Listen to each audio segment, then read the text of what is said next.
The silence in the grand ballroom was deafening as Chairman William Blackwood embraced the company janitor in front of hundreds of stunned executives. "My son," he whispered, tears streaming down his weathered face. "I've finally found you." 25 years of secrets unraveled in an instant, leaving everyone, especially CEO Victoria Hayes, who had brought the humble janitor as her date, completely speechless.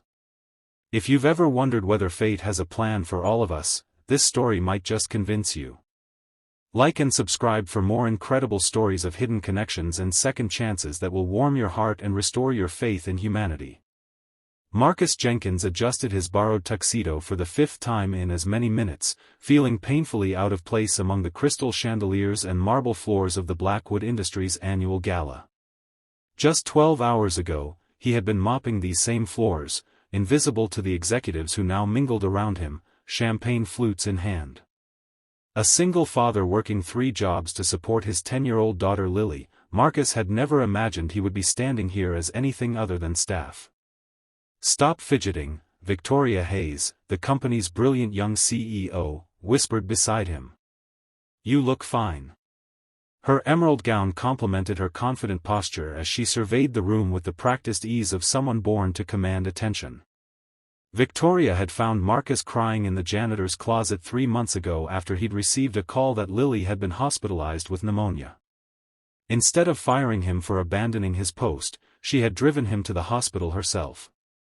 Their unlikely friendship had blossomed from that moment, the powerful executive and the struggling janitor finding common ground in their shared experiences of loss. Victoria had lost her parents in a car accident 5 years earlier, while Marcus had been raising Lily alone since his wife's death during childbirth. When Victoria learned that Marcus couldn't afford a babysitter for the night of the gala, she had made an impulsive decision: come with me instead. Now, standing beside her, Marcus felt the weight of curious stares and whispered judgments. "Everyone's looking at us," he murmured, reaching for a glass of water to steady his nerves. "They're wondering what I'm doing here." Victoria shrugged elegantly. "Let them wonder. I invited you because you're the most genuine person in this building. Do you know how refreshing it is to talk to someone who isn't trying to climb the corporate ladder or secure a promotion?" Her smile faltered slightly.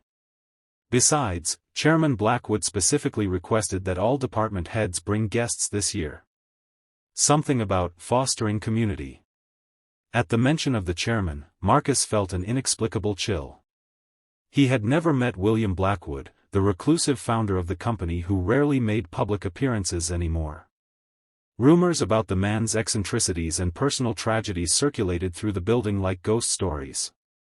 Some said he had never recovered from the disappearance of his wife and infant son 25 years ago. "Speaking of the devil," Victoria whispered, nodding toward the entrance where a distinguished older man had appeared, leaning heavily on an ornate cane. The crowd parted respectfully as Chairman Blackwood made his way through the ballroom, stopping occasionally to exchange brief pleasantries with longtime employees. Marcus studied the man curiously. Despite his obvious wealth and power, there was something profoundly sad about William Blackwood. His expensive suit hung loosely on his frame, and deep lines etched his face like ancient riverbeds carved by years of sorrow. For a moment, Marcus felt an odd sense of familiarity, as though he had seen those eyes before. "He rarely stays more than 15 minutes, Victoria explained. Makes his obligatory appearance and then disappears back to his estate. I've worked directly under him for 3 years, and I can count on one hand the number of actual conversations we've had." Marcus nodded absently, still watching the chairman. There was something about the man's posture, the way he tilted his head when listening, it reminded Marcus of himself. A strange thought, comparing himself to one of the wealthiest men in the country.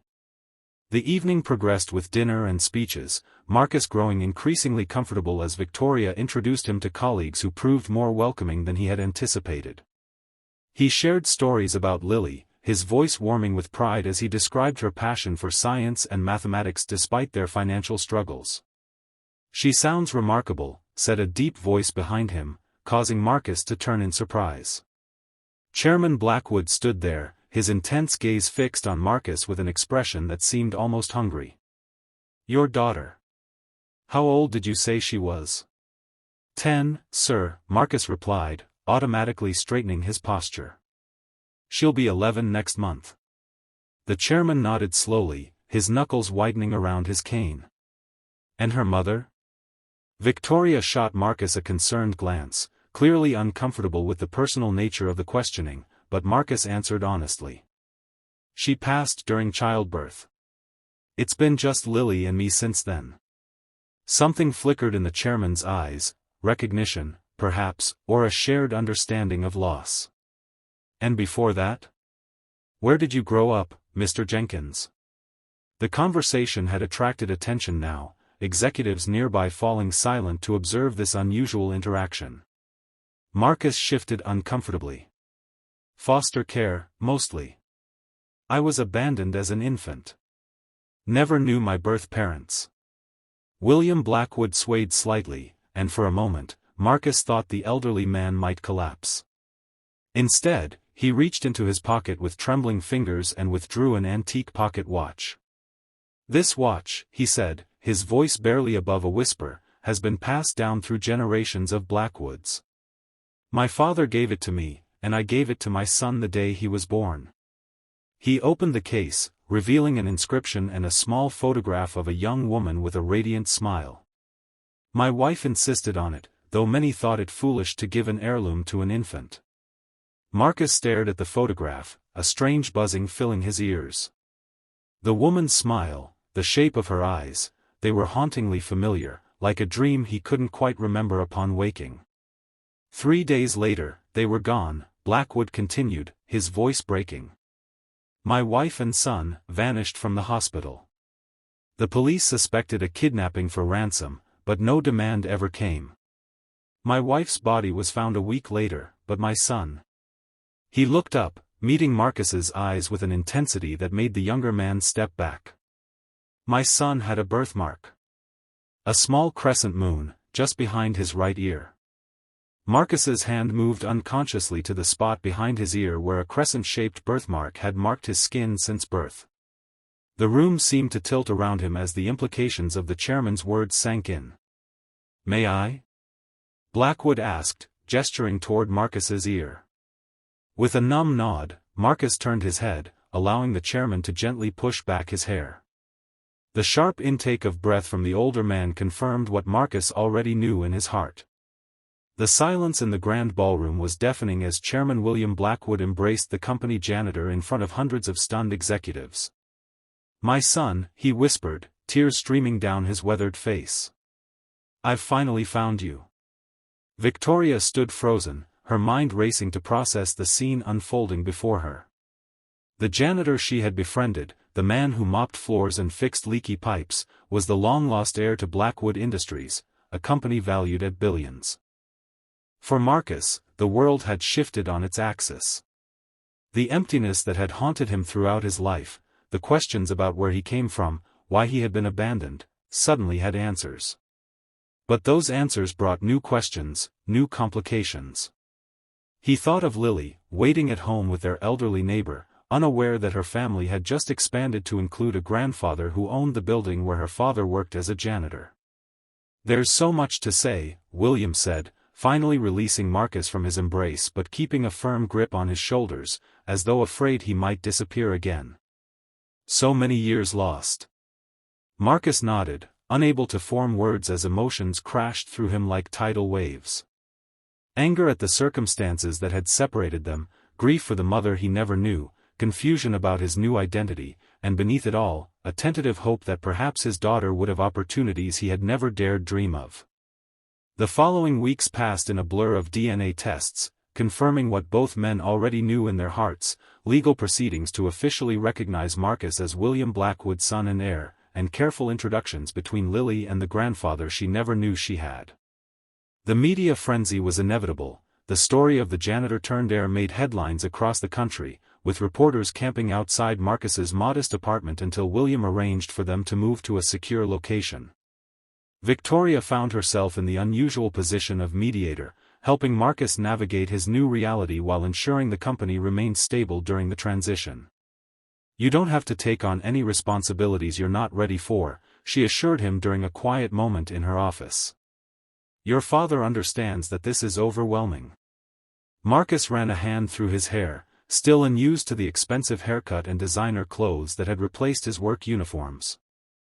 "I don't know the first thing about running a corporation.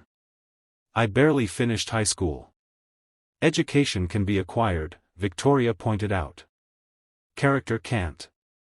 And you have that in abundance." She hesitated before adding, "Besides, no one's expecting you to step into a leadership role immediately.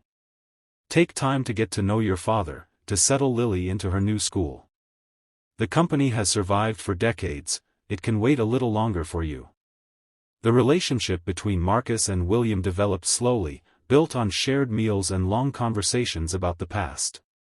William spoke of Marcus's mother, her kindness, her determination, her dreams for their child. Marcus shared stories of his struggles in foster care, his brief marriage to Lily's mother, and the daily challenges of raising a daughter alone while working multiple jobs to make ends meet. "I wish I could have found you sooner," William said one evening as they sat in his study, surrounded by family photographs that now included recent pictures of Marcus and Lily. "All those years you were struggling, and I had more resources than I knew what to do with." Marcus considered this, swirling the expensive scotch William had poured him. "Maybe it happened exactly when it was supposed to," he said finally. "If you had found me earlier, I might not have met Lily's mother. I wouldn't have my daughter. And despite everything, all the hardships, I wouldn't trade her for anything." William nodded slowly, understanding dawning in his eyes. "You're right, of course. And now we have the future, however much of it I have left." He smiled wryly, gesturing to his cane. "The doctors tell me I'm stubborn enough to last another decade at least." "Good," Marcus said firmly. "Lily needs time to get to know her grandfather properly. And I." He paused, still finding it difficult to express the emotions that had been buried for so long. "I need time too." 6 months after the gala that had changed everything, Blackwood Industries held another event, this one to officially introduce Marcus Jenkins Blackwood as the chairman's son and future leader of the company. The same ballroom that had witnessed their reunion was now filled with executives, business partners, and media representatives eager to see the former janitor in his new role. Victoria stood at the podium, her confidence and poise setting the tone for the evening. "Change comes in many forms," she began, surveying the crowd. "Sometimes it's gradual, like the slow transformation of a company adapting to new markets. And sometimes it arrives in an instant, appending everything we thought we knew." She smiled at Marcus, who waited nervously off stage. "Tonight, we celebrate both kinds of change, and the remarkable man who embodies them." As Marcus took the stage, dressed in a custom suit that fit perfectly, he no longer felt like an imposter. The past months had been a crash course in business administration, corporate finance, and leadership, subjects he had approached with the same determination that had carried him through years of hardship. But more importantly, he had begun to understand his place in this new world, not as someone pretending to belong, but as someone bringing a valuable perspective that had been missing. "Many of you knew me as the man who cleaned your offices," he began, his voice steady despite his nerves. "Some of you nodded hello in the hallways. Others never noticed me at all." There was an uncomfortable shifting among some of the executives, but Marcus continued without accusation. "That experience, of being invisible despite working in the same building, has given me insights that will shape the future of Blackwood Industries."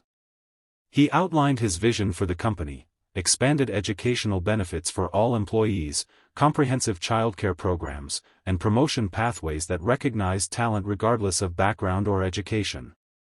"My father built this company on innovation and excellence," Marcus said, glancing at William, who watched proudly from the front row, Lily beside him.